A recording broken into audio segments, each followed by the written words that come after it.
On November 13th, 2018, working together with Special Reserve Games, Dodgeroll Games released what is probably their most hyped piece of Enter the Gungeon merchandise. A physical copy of the Ammonomicon from the game, logging all the guns, items, enemies, and bosses just like its digital counterpart. This item was limited edition, and if you go to its page on the Special Reserve Games website today, you'll see a big sticker saying sold out. Only 3,500 were printed, and only 1,000 were sold individually, with the rest being included in bundles with PS4 versions of the game. At the time of writing, the PS4 bundles are not yet sold out, but I don't know if that'll still be the case when the video goes up. The rarity of this Ammonomicon and the content within have made me decide to do this video to review and examine it, so that it won't be lost to time or overpriced second-hand copies on eBay. So with that all out of the way, let me get into reviewing something for the first time ever. The book itself is very high quality. I think the cover could have done with a bit more detail, but there's nothing here that makes me even remotely think it wasn't worth the money. It starts with a heartfelt message from the folks at Dodgeroll and goes on to read almost exactly like the Ammonomicon in-game. Overall, it's exactly what you'd expect from a physical release of an in-game book, with a few minor exceptions. Throughout the book, all over the entries are little doodles from the folks at Dodgeroll. It's a very good demonstration of the varying artistic talents of the team, and definitely adds personality and uniqueness to the book, making it more than just a physical print. I'll get on to examining these doodles in a bit. There's some really nice attention to detail in the book as well. On the top of each right page, there's a scroll bar like the one in the in-game Ammonomicon, and on every page from the start of a section, that bar is a little further along as though you're scrolling through it. I noticed this on the third reading, and it shows some real care.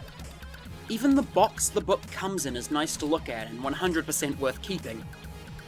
The book ends with a compilation of all the promotional art that Dodgeroll has released over the years, which is a nice touch, though no new art is included. Now that I've gone through the overwhelming good parts of the book, I think it's time we address the elephant in the room present to anyone who knows much about the book. The book contains a couple noticeable misprints. They don't ruin the book, it's still a very good product, but they do make you wonder how extensively this thing was actually proofread. The Prime Primer is mistitled as a Master Round, though its description and icon are correct. The quotation marks on the item quote of the Yellow Chamber are both located to the right of the text, instead of on either side of it. And probably the most concerning mistake, the Ammonomicon entry of the debt is nowhere to be found, and has instead been replaced by the description of the GAT, meaning that the GAT's description appears twice in the book. It's a whole description messed up. Overall, these mistakes are kinda saddening, but they don't ruin the book by any means. Hell, I didn't even notice them till my third read-through of the book, so they're probably not going to ruin anyone's experience. Okay, so now that the review portion is out of the way, I can get on to what I'm good at. The overanalyzing of the tiniest details. While all the text in this book is limited to descriptions taken straight from the in-game Ammonomicon, the doodles in and around these entries can reveal small things about the lore of Gungeon's world. I'm going to go through everything I was able to decipher that I think are actual lore hints and show them to you here. Keep in mind that I'm not going to instantly pick up on every pop culture reference ever, so if one of these is a reference to something that I'm just missing, please let me know. Page 161, the description of the Blizzbulon. A doodle to the right side of the Ammonomicon image shows a shocked Blizzbulon going through metamorphosis into a mountain cube. This draws a connection between the Blizzbulon and mountain cubes that I don't think anyone previously considered, and there's really only a few ways I can rationalize it. 1. Blizzbulons were first, and during the final stretch of their winter campaign, the Blobulonian forces tried to make them into cubes like some of their other units, leaving all Blizzbulons with the ability to become mountain cubes.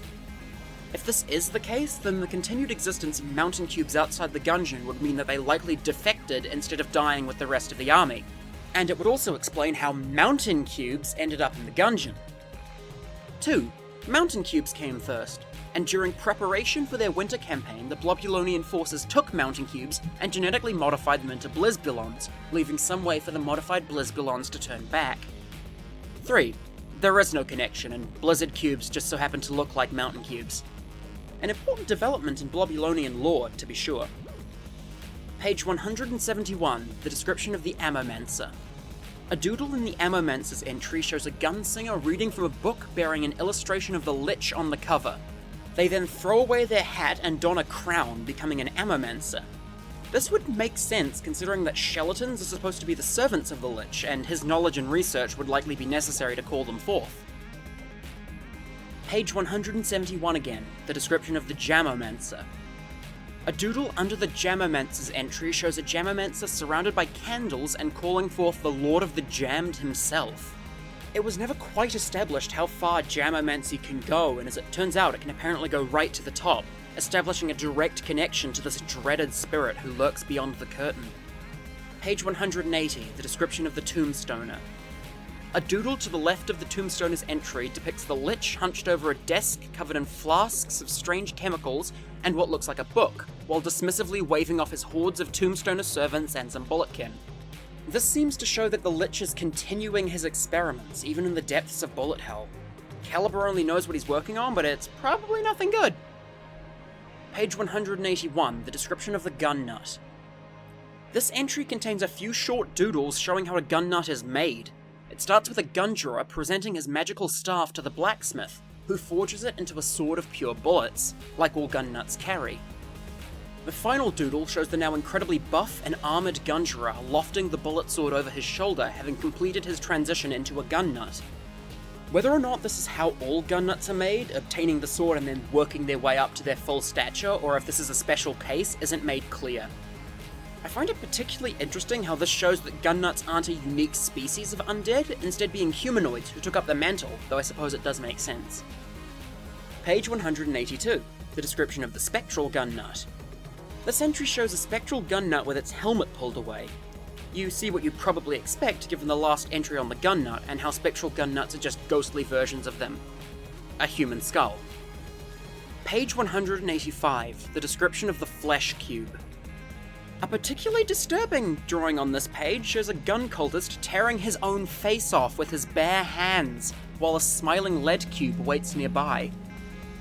You know, it was bad enough when I thought the faces were scavenged off corpses, and hopefully most still are, and this is just a fringe case, but still. Page 186, the description of the Misfire Beast. There's not much to say here, but there's no way I was leaving out the fact this book contains doodles of Misfire kittens. Page 186 again, the description of the Phaser Spider. This description shows the Mind Flayer calling forth a portal with his hand from which the Phase Spider is emerging. This isn't revolutionary and lines up with what we know so far, but I thought it was worth including purely for that reason, as another reinforcement of the connection between those two species. Page 187, the description of the Killithid. Remember the Killithid employer with the weirdly shaped head from the Enter the Gungeon comic? Well, a Killithid with that exact same head shape appears doodled on the entry of the Killithid. This seems to imply that it is possible for Killithid to have this head shape. Page 188, the description of the Shambling Round. This entry contains doodles depicting a gathering of the mysterious Confirmed imbuing life into a shambling round by some strange ritual. This shows that it is indeed whatever strange sect the Confirmed belong to and not the Order of the True Gun who put together the Shambling Rounds. In addition to this, the entry also shows the ingredients that go into making a Shambling Round, namely a bulletkin, shotgunkin, and skullet, who each presumably form a different level of the round. Page 192, the description of the Shadow Magician. This entry shows a Gunnim falling down a grate as his hat falls away. This is confirmation of the theory that's been going around for a while that a Gunnim and the Cell Creep are one and the same. Before this, the only real evidence was the fact that the Cell Creep appears angry should you approach him while playing as the Bullet. But yeah, it's canon. A Gunnim is the Cell Creep, though why he speaks in such a weird manner and what he might be plotting down there is still unknown. Page 194, the description of the Bullet King. Several doodles in the margins of the Bullet King's entry tell a small story. A story I'm going to tell you now. Our story starts off with 3 normal Bulletkin. Simple enough. One day, 2 of these Bulletkin stumble across a couple strange artifacts, a set of dentures and a pair of sunglasses. They each don one of these items and take on their new roles as the iconic Gundead ruffians Smiley and Shades, who patrol the first chamber to this day. Third Bulletkin, dejected, wanders away from his fortunate kin. Little does he know, however, that he's about to stumble across something even more special. A throne. And so the third Bulletkin becomes the Bullet King, ruler of the Keep of the Lead Lord, commander of the Gun Nuts, drinker of oil for some reason. That's not where the doodles on this page end, however, as the next drawing is that of the Bullet King on his hands and knees, bowing feebly to the Lich, true master of the Gungeon. So yeah, we actually get some Bullet King backstory. He was close to the Trigger Twins before they were the Trigger Twins, maybe even part of the same batch of Bulletkin, at the very least assigned in close proximity. Page 196, the description of the Gorgon. There's a drawing here that shows the Gorgon wistfully making kissy faces at the Anaconda. I mean, they're both snakes, so it kinda makes sense. Right? Is it canon? I don't know, it may well be. Page 197, the description of the Old King.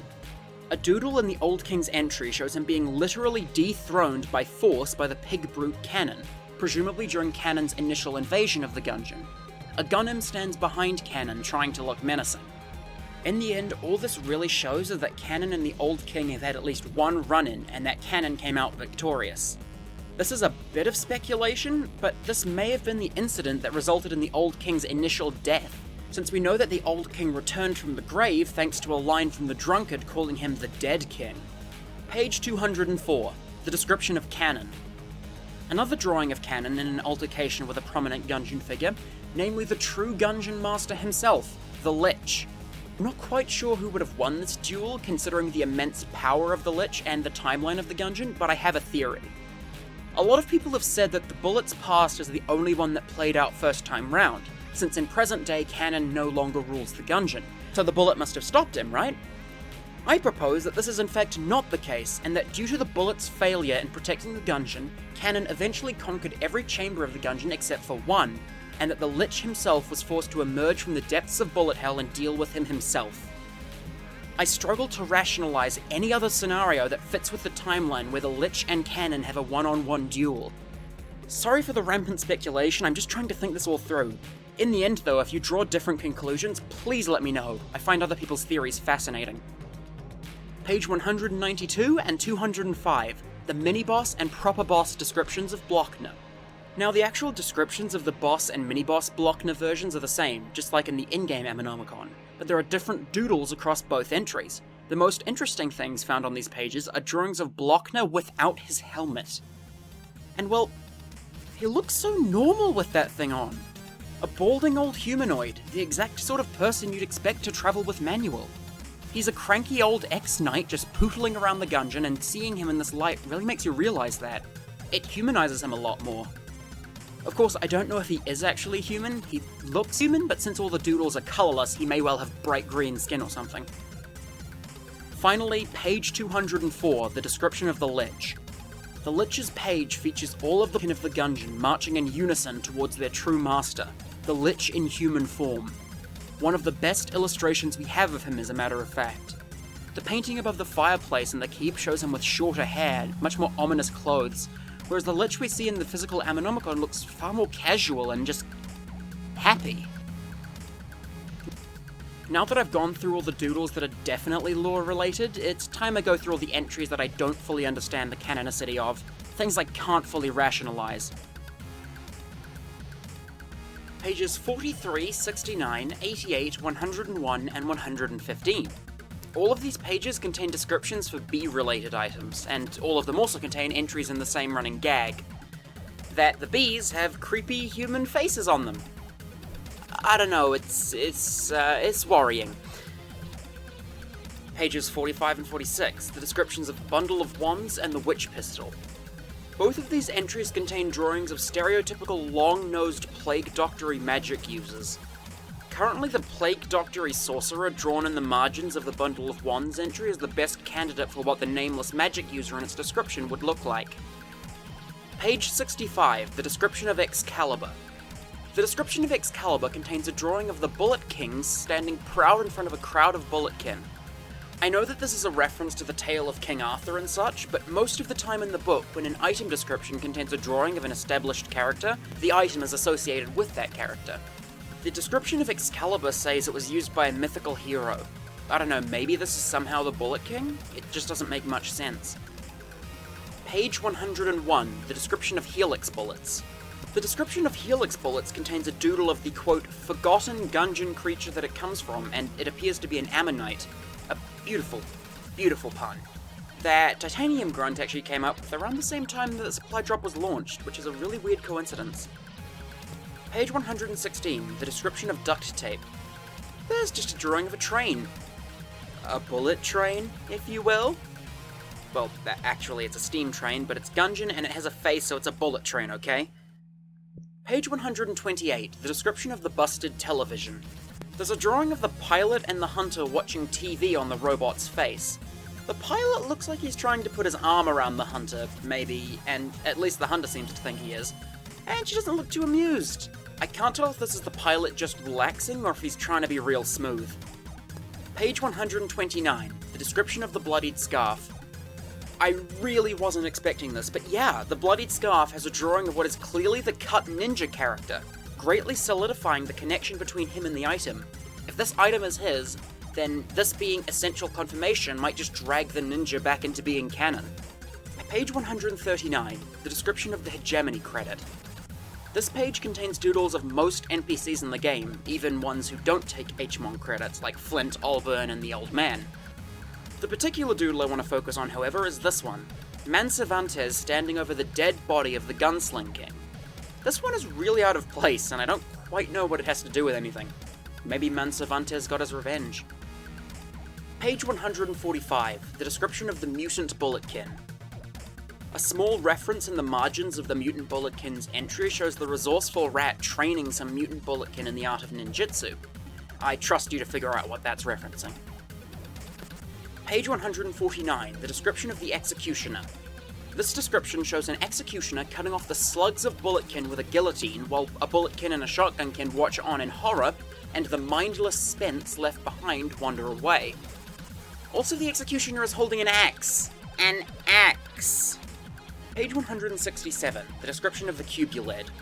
A doodle here seems to show the old bolted style of the Cubulid with its face on the top and everything.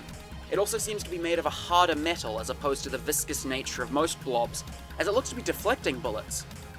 IDPD Shielder flashbacks. Page 181, the Beady's description. A small doodle of a Beady and one of the claymores of the Mind Flayer getting into an argument, presumably over who was better, the Beholster or the Mind Flayer. Page 193, the description of the Gatling Gull. The Gatling Gull's entry contains a drawing of what appears to be the Gatling Gull and Zed from the pilot's past duking it out. This is probably only in here because they're both bird people though, and also might be Dodgerel's attempt to dispel the theory that they're the same person. There's also someone in the background, but because of the fact that the first page of every chapter has about a centimeter of it glued to the stiff chapter separated before it, I can't actually see them without breaking the book. Page 198, the description of the Mind Flayer. Some of you who've been around for a while might remember a video I did a while ago where I talked about some cut enemies from the game. That video was before I started using my voice. In that video I mentioned a sentient landmine, the files of which seem to imply that it would be spawned by the Mind Flayer. And what do you know, right next to the description of the Mind Flayer in the physical Ammonomicon we have a drawing of yet another sentient landmine. So there's that. And of course there are some doodles that I just couldn't resist mentioning. Page 161, Blizbulons. XXX, Cool Blob 91, XXX. XXX, Cool Blob 91, XXX. Something you have to realize is that Dodgerel is fully aware of what their fanbase hates. They know the Lead Maiden memes, they're completely familiar with the Ammoconda hatred. With this in mind, it makes a lot more sense that on page 185 with the Lead Maiden's description, there's a drawing of a Bulletkin pinning an Easy badge onto a Lead Maiden. You might also be amused to learn that the entry for the Ammoconda on page 196 contains drawings of protesters holding anti-Ammoconda signs and just protesting the Ammoconda's general existence while the Ammoconda cries into a pillow. You did this. You monsters. Also, this image makes me feel deeply uncomfortable in ways that I cannot describe. Now that those other sections are out of the way, we've reached the final part of the doodle analysis. Doodle analysis. Has my life really gone this far downhill? Anyways, in this section I'm going to list off all the weird Gundead doodled in the book. Most of these are probably not canon, but some of the designs and implications are fun, so I thought, what's the harm? The dueling pistols description on page 10 contains a drawing of one musketball kin shooting another musketball kin dead. Musket balls are a type of ammunition that hasn't been anthropomorphized in the Gungeon as far as we know. The Tangler's description has a drawing of a cubic, brick-like shotgunkin holding the weapon. The Siren's entry has a doodle of a Merbulletkin with the tail of a fish, though considering the nature of the Siren, wouldn't a Mer shotgunkin be better? The Charmed Bow's entry contains a small drawing of a winged, cherub-like bulletkin holding the weapon. The description of the alien sidearm contains a drawing of this bulletkin that I don't fully understand. The description of the Mine Cutter has these poor mutated-looking kin. Page 51, mutations description, what is that? The descriptions of the shock rifle and battery bullets both contain drawings of slightly different battery-kin-looking things. I suppose this would make sense, since electricity weapons do use energy as ammunition, so surprisingly enough, I could see them fitting in. There's this buff lad in the description of the orange, probably a God Hand reference, though I'm not sure. The ammo, heart, and armor synthesizers each have a couple living versions of the pickups they generate doodled next to them. The Melted Rocks description has a drawing of a weird kin who I think is supposed to resemble Melting from Nuclear Throne, but at the same time really doesn't. Also YV. The god of the gun! I was so happy to see YV in here. Knife Shield has this doodle of a living knife. We shall not discuss such blasphemy. The Bionic Legs entry contains a drawing of what was presumably once a bulletkin, now with long robotic eggs and a bionic eye. Long robotic eggs and Shotgun Cola is blessed with a drawing of a cola shotgunkin spraying an unfortunate bulletkin with its contents. Broccoli has broccolikin. And the Poisbulon's entry has a drawing of what looks to be a Blobulord-sized Poisbulon. It would actually make a lot of sense for the Blobulonian army to make a toxic weapon on this scale, though none presumably survived to the Gungeon if they did so. Each of the Bullats, minus the King Bullat, have a drawing of a giant version of that Bullat tormenting Doug, the beetle merchant added in Supply Drop. Judging by the sizes of their sprites in-game, at best, a Bullat should only be roughly around the same size as Doug, slightly more, but these Bullats could consume multiple Dougs and be hungry for more based on their size. The giant Shotgat also appears to have no eyes, being blind, unlike the Shotgat we see in the game where you can clearly see its eyes. And finally, most bullet modifiers in the game have a sentient version of that bullet modifier next to them. Only a few of these look like they could make legitimately interesting enemies though. +1 Bullets has a simple, smug bulletkin with a +1 engraved on its upper shell. Rocket-powered Bullets has a rocketkin with stability fins and no legs. Devolver Rounds has a shotgunkin with sunglasses and the Devolver Digital logo emblazoned on its slug. Explosive Rounds has what looks to be a shotgunkin with a fuse coming out of the top. It also looks to not have legs, but that might just be a stylistic choice. Ghost Bullets has what appears to be a shotgunkin version of the hollow point carrying a chain, per the usual ghost trope of ominous chain dragging and rattling.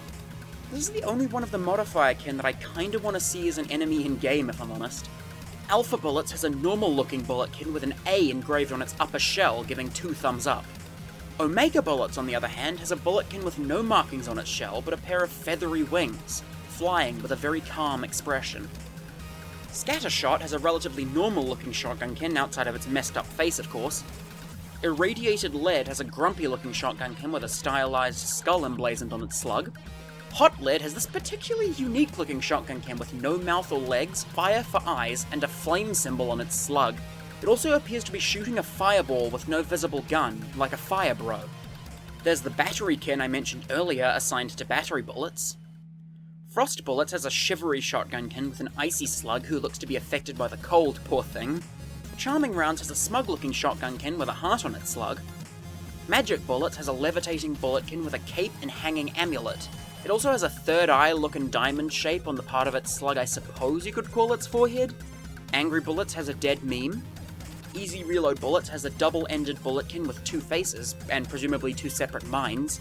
Stout Bullets has an absolute unit of a bulletkin. This lad is so thick, in fact, that a shotgun blast is just ricocheting off of it. Remote Bullets has a remote-controlled bulletkin. Flak Bullets has a flakkin, but there's a bit more than that. We also get a bulletkin gazing at a pinhead with hearts for eyes. So I think we know where the flakkin came from. And finally, Cursed Bullets has a drawing of one bulletkin painting skulls onto the other bulletkin to make them resemble the item. And that's the last I'm going to talk about doodles. I just wanted to establish anything I thought could be useful in future videos, or useful to the community at large. I think it's a testament to this book that even though I've covered so much here, I've barely scratched the surface when it comes to this book's unique content. This video has been particularly fun to make because I can just talk about how this book takes the established Gungeon lore and runs with it. So many unique and one-off gun dead because why the hell not? I probably overanalyzed a lot of this, but in my opinion, overanalyzing something is better than just throwing your hands up and not trying. But anyways, I've got to go learn the truth behind trees. I know the lizard people made them, I just have to find out why. See ya!